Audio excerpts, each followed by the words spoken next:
72ನೇ ಬೀರಲಿಂಗೇಶ್ವರ ಜಾತ್ರಾ ಮಹೋತ್ಸವ ಹಾಗೂ ದೀಪೋತ್ಸವ ಕಾರ್ಯಕ್ರಮ ಕುಮಾರ ಚಿಂಚೋಳಿ ಡಿಸಿ ಶಿಲ್ಪಾ ಶರ್ಮಾ ಭಾಗಿ. ಬೀದರ್ ಜಿಲ್ಲೆಯ ಹುಮ್ನಾಬಾದ್ ತಾಲೂಕಿನ ಕುಮಾರ್ ಚಿಂಚೋಳಿ ಗ್ರಾಮದಲ್ಲಿ 72ನೆಯ ಶ್ರೀ ಬೀರಲಿಂಗೇಶ್ವರ ಜಾತ್ರಾ ಮಹೋತ್ಸವ ಹಾಗೂ ದೀಪೋತ್ಸವ ಕಾರ್ಯಕ್ರಮ ಜರುಗಿತು. ಕಾರ್ಯಕ್ರಮದಲ್ಲಿ ಜಿಲ್ಲಾಧಿಕಾರಿಗಳಾದ ಶಿಲ್ಪಾ ಶರ್ಮಾ ಹಾಗೂ ಕೆಕೆಆರ್ಡಿಬಿ ಕಾರ್ಯದರ್ಶಿಯಾದ ನಳಿನ್ ಅತುಲ್ ದೀಪಗಳನ್ನು ಹಚ್ಚುವುದರ ಮೂಲಕ ಕಾರ್ಯಕ್ರಮದಲ್ಲಿ ಭಾಗಿಯಾದರು ಹಾಗೂ ದೀಪಾವಳಿ ಶುಭ ಕೋರಿ ರೈತರ ಕಷ್ಟ ದೂರವಾಗಲಿ ಎಂದು ಪ್ರಾರ್ಥಿಸಿದರು. ಉದ್ಘಾಟಕರಾಗಿ ಶುಭ್ರ ರಾಜೇಶ್ವರ ಶಿವಾಚಾರ್ಯರು ಕಟ್ಟಿಮಣಿ ಸಂಸ್ಥಾನ ಹಿರೇಮಠ ತಡೋಳ ಅವರು ಕಾರ್ಯಕ್ರಮವನ್ನು ಉದ್ಘಾಟಿಸಿ ದೀಪಾವಳಿ ಹಬ್ಬದ ವಿಶೇಷತೆ ಹಾಗೂ ತಂದೆ ತಾಯಿಯ ಮಹತ್ವದ ಬಗ್ಗೆ ಪ್ರವಚನ ನೀಡಿದರು. ಅಲ್ಲದೆ ಕುಮಾರ ಚಿಂಚೋಳಿ ಗ್ರಾಮದ ಶಾಲಾ ಮಕ್ಕಳು ಕ್ರೀಡೆಯಲ್ಲಿ ಸಾಧನೆ ಮಾಡಿದ್ದಕ್ಕೆ ಅವರಿಗೆ ಸನ್ಮಾನಿಸಿ ಡಿಕ್ಷನರಿ ನೀಡಿದರು. ಅಲ್ಲದೆ ಪ್ರತಿ ವರ್ಷ ಎಬಿ ಸ್ವಾಮಿಯವರವರ ತಂದೆಯವರ ನಂತರ ಎಬಿ ಸ್ವಾಮಿಯವರು ಈ ಜಾತ್ರೆಗೆ ಬಹಳಷ್ಟು ಸಹಕರಿಸುತ್ತಾರೆ, ದೇವರು ಆಶೀರ್ವದಿಸಲಿ ಎಂದು ತಿಳಿಸಿದರು.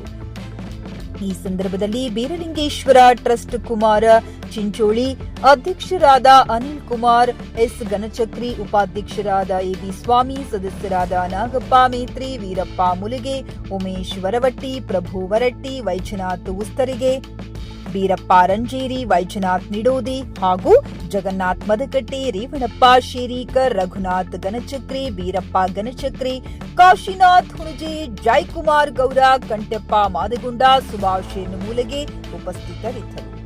JK news Kannada, Humnabad. ಇದು ಭ್ರಷ್ಟರ ಪಾಲಿಗೆ ಸಿಂಹ ಸ್ವಪ್ನ. ಎಲ್ರಿಗೂ ದೀಪಾವಳಿ ಹಬ್ಬದ ಶುಭಾಶಯಗಳು.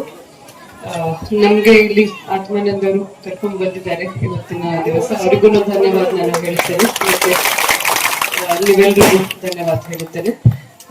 ಸ್ವಾಮೀಜಿ ಅವರು ಹೇಳಿದಂಗೆ ಈ ವರ್ಷ ತುಂಬಾ ಮಳೆ ನಮ್ಮ ಜಿಲ್ಲೆಯಲ್ಲಿ ಆಗಿದೆ, ಮಳೆಯಿಂದ ಹಾನಿ ಕೂಡ ಆಗಿದೆ. ಈಗಾಗಲೇ ಅವರು ಹೇಳಿದಂಗೆ ಸರ್ವೆ ಆಕ್ಚುಲಿ ಆಗಿದೆ, ಈಗ ಡೇಟ್ ಎಂಟ್ರಿ ಕೂಡ ನಡೀತಾ ಇದೆ. ಆಬ್ಜೆಕ್ಷನ್ ಪೀರಿಯಡ್ ಕರೆದ ನಂತರ ಎಲ್ರಿಗೂ ಪರಿಹಾರ ಕೂಡ ಸಿಗುತ್ತೆ. ಅಕ್ಟೋಬರ್ ತಿಂಗಳ ಒಳಗಡೆ ನಾವು ಖಂಡಿತ ಅದು ಟ್ರೈ ಮಾಡ್ತಾ ಇದ್ದೀವಿ. ಸೊ ಯಾರ್ಯಾರ್ದು ಬೆಳೆ ಹಾನಿಯಾಗಿದೆ ಅವರಿಗೂ ಪರಿಹಾರ ಕೂಡ ಸಿಗುತ್ತೆ ಅಂತ ಆಶ್ವಾಸನೆ ಕೂಡ ನಾನು ಕೊಡುತ್ತೇನೆ.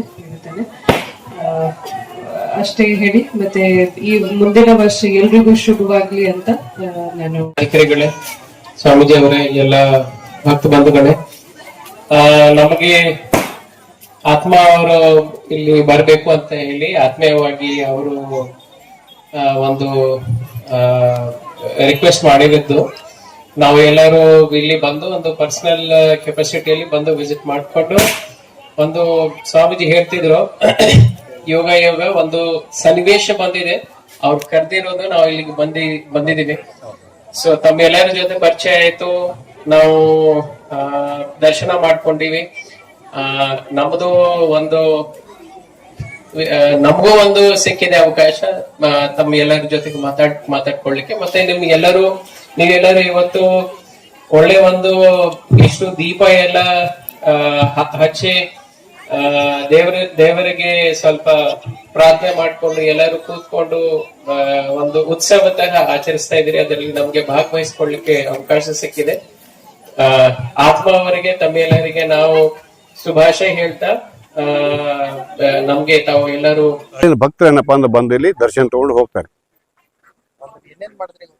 ಇವತ್ತು ಬೆಳಗ್ಗೆಯಿಂದ ಪಲ್ಲಕ್ಕಿ ಏನಂದ್ರೆ ಯಾರು ಮೂಲ ತಾಲೂಕಿಂದ ಕರ್ಕೊಂಡು ಬಂದು ಇಲ್ಲಿ ಕರ್ಕೊಂಡು ಬಂದು ಇಲ್ಲಿಂದ ಉತ್ಸವ ಮಾಡಿ ನಮ್ಮ ರಾಜೇಶ್ವರ ಶಿವಾಚಾರ್ಯ ಸ್ವಾಮಿ ಕರ್ಕೊಂಡು ಬಂದು ಅಲ್ಲಿ ಉತ್ಸವ ಮಾಡಿ ಜಿಲ್ಲಾಧಿಕಾರಿ ಸಹಿತ ಈ ಫಂಕ್ಷನ್ ಅಟೆಂಡ್ ಆದ್ರು.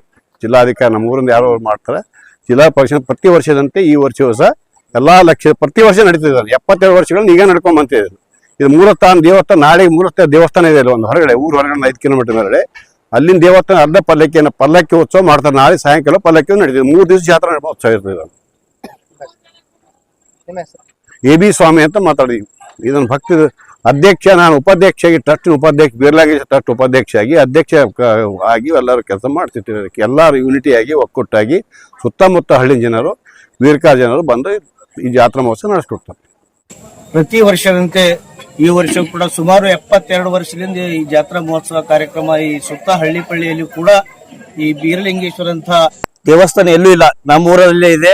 ಬಹಳಷ್ಟು ಜನರಿಗೆ ಏನಪ್ಪಾ ಅಂತಂದ್ರ ಏನೋ ಒಂದು ಸಂಕಟ ಬಂದಾಗ ಏನಪ್ಪಾ ಅಂತಂದ್ರ ಮೊದಲನೇದಾಗಿ ಮೂಲತವಾದಂತ ಹೈಬತ್ತಿ ಅಂತ ಹೇಳಿ ಏನಪ್ಪಾ ಅಂದ್ರೆ ಒಬ್ಬರು ಹಿರಿಕರಿದ್ರು, ಅವ್ರಲಿಂದ ಏನಪ್ಪಾ ಅಂದ್ರೆ ಇದು ಪ್ರಾರಂಭವಾಗಿದ್ದು. ಅದಾದ ನಂತರ ಏನಪ್ಪಾ ಅಂದ್ರೆ ದಯಾನಂದ್ ಅಂತ ಹೇಳಿ ಪೂಜ್ಯರಿದ್ರು, ಅವರು ಕೂಡ ಬಹಳಷ್ಟು ಭಕ್ತಾದಿಗಳಿಗೆ ಏನಪ್ಪಾ ಅಂದ್ರೆ ಸಂಕಷ್ಟ ಬಂದಾಗ ಏನಪ್ಪಾ ಅಂದ್ರೆ ಕಷ್ಟ ಪರಿಹಾರ ಮಾಡಿರ್ತಕ್ಕಂಥ ಪೂಜ್ಯರು. ಅವರು ಕೂಡ ಈಗ ಅವರು ಅಗಲಿದ್ದಾರೆ. ಮುಂದೆ ಕೂಡ ಅವರು ಈಗ ಅಂಕೋಶ್ ಅಂತ ಹೇಳಿ ಪೂಜ್ಯರಿದ್ದಾರೆ. ಬಹಳಷ್ಟು ಜನರು ಸುತ್ತಮುತ್ತಲಿನ ಹಳ್ಳಿ ಜನರು ಬಂದು ಸುಮಾರು ಏನಪ್ಪಾ 3 ದಿವಸದ ಕಾರ್ಯಕ್ರಮ. ಈ ಕಾರ್ಯಕ್ರಮದಲ್ಲಿ ಲಕ್ಷ ದೀಪೋತ್ಸವ ಪರಮ ಪೂಜ್ಯ ಗುರುಗಳಾದಂಥ ರಾಜೇಶ್ವರ ಶಿವಾಚಾರ್ಯರು ಕೂಡ ಬಂದು ಆಶೀರ್ವಚನ ನೀಡ್ತಾರೆ. ಪ್ರತಿ ವರ್ಷ ಬಂದು ಮಹಾಪ್ರಸಾದ ಕೂಡ 2 ದಿವಸ ಕಂಟಿನ್ಯೂ ಏನಪ್ಪಾ ಪ್ರಸಾದ ಕೂಡ ನಡೀತಾ ಇದೆ. ಭಕ್ತಾದಿಗಳು ಬಂದವರಿಗೆ ಏನಪ್ಪಾ ಎಲ್ಲಾ ಅನುಕೂಲ ಇದೆ. ಡೊಳ್ಳು ಕಾರ್ಯಕ್ರಮ ಸಾಯಂಕಾಲ ರಾತ್ರಿ 10 ಗಂಟೆಗೆ ಭಜನ್ ಕಾರ್ಯಕ್ರಮ ಕೂಡ ನೆರವೇರ್ತದೆ ಸರ್.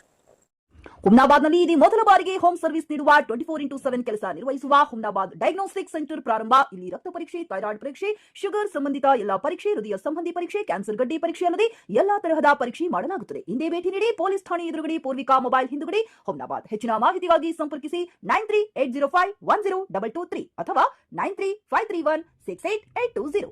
ಹುಮ್ನಾಬಾದ್ನ ಶಿವಚಂದ್ರ ಕಾಲೋನಿ ಗುಲ್ಬರ್ಗಾ ರೋಡ್ನಲ್ಲಿರುವ ಕಡಾಳಿ ಆಸ್ಪತ್ರೆಯಲ್ಲಿ ಉತ್ತಮ ಸೇವೆ ನೀಡಲಾಗುತ್ತಿದೆ. ಇಲ್ಲಿ ಗರ್ಭಿಣಿ ಹಾರೈಕೆ, ನಾರ್ಮಲ್ ಮತ್ತು ಸಿಸರಿಯನ್ ಹೆರಿಗೆ, ಗರ್ಭಕೋಶ ಸಂಬಂಧಿತ ಶಸ್ತ್ರಚಿಕಿತ್ಸೆ, ಬಂಜೇತನ ಮತ್ತು ಕ್ಯಾನ್ಸರ್ ಸ್ಕ್ರೀನಿಂಗ್, ಎಲುಬು ಕೀಲು ತಜ್ಞರು, ಆಕ್ಸಿಡೆಂಟ್, ಮೂಳೆ ಮುರಿತ, ಬೆನ್ನು ನೋವು ಸರ್ಜನ್ ತಜ್ಞರು, ಅಪೆಂಡಿಕ್ಸ್, ಅರ್ನಿಯಾ, ಹೈಡ್ರೋಸೆಲ್ ಚಿಕಿತ್ಸೆ ನೀಡಲು ವಿಶೇಷ ವೈದ್ಯರು ಲಭ್ಯ. ಎಂದೇ ಸಂಪರ್ಕಿಸಿ 8123213312. ಗ್ರಾಹಕರ ಸ್ಯಾಟಿಸ್ಫ್ಯಾಕ್ಷನ್ ನಲ್ಲಿ ನಂಬರ್ 1 ತೃಪ್ತಿಕರ ದೈಹಿಕವಾದ ಹುಮ್ನಾಬಾದ್ನ ಎಸ್ವಿ ಟಿವಿಎಸ್ ಶೋರೂಮ್ ನಿಮಗಾಗಿ ತರುತ್ತಿದೆ ಹೊಸ ಮಾಡೆಲ್ಗಳ ಹೊಸ ಬೈಕ್ಗಳು. ಇಲ್ಲಿ ಟಿವಿಎಸ್ ನ ಸ್ಪೇರ್ ಪಾರ್ಟ್ಸ್ ಹಾಗೂ ಸರ್ವಿಸ್ ಕೂಡ ಲಭ್ಯ. ಹಾಗಿದ್ರೆ ತಡೆಯಾಕೆ ಹಿಂದೆ ಭೇಟಿ ನೀಡಿ. ನಾಗಲಕ್ಷ್ಮಿ ದಾಬಾ ಹತ್ತಿರ ಗುಲ್ಬರ್ಗಾ ರೋಡ್ ಹುಮ್ನಾಬಾದ್. ಹೆಚ್ಚಿನ ಮಾಹಿತಿಗಾಗಿ ಸಂಪರ್ಕಿಸಿ 8494951009.